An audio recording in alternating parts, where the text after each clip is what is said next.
Hello everyone, and welcome back again to a brand new video. In today's tutorial, guys, I will be showing you how you can create audience in Mailchimp. Creating an audience has never been easier than this. So let's get started. First of all, we have to go to our dashboard and open audience in our left menu sidebar.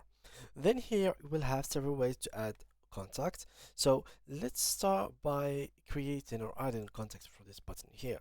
So there is two ways: importing large amounts of contact or creating a single contact. Let's add a single contact and see how we can actually do that. So to add a single contact, then that's easy. You simply have this formula that you have to follow and fulfill. So here we have email address, first name, last name, address, and a phone number, birthday, company ID, and finally groups. Here these are groups A and groups B. You can add more tags to them. You can remove these tags. These comes by default, so you can ignore them for now. And then you can do here some marketing permissions, like this person give me permission to email them, and if this person is already in my audience update profile. So I'm gonna do that, remove this, and fulfill all the information that are in here. Now, what if you have many contacts to be added?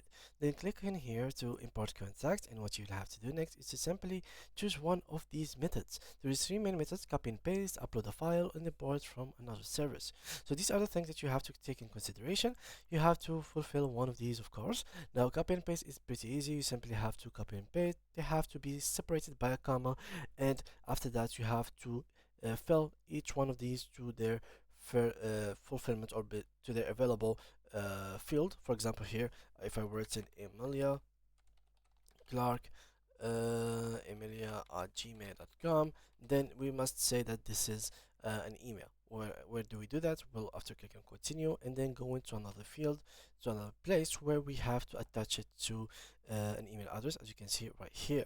The other two methods are the same. So as you can see here, import, we have here the upload a file, which is similar to that, but is instead we will upload a file of Excel or text, and here import from another server, which has to be done throughout a third-party app. So yeah, this is basically it for today's video, guys. Thank you all for watching, and see you guys in the next video.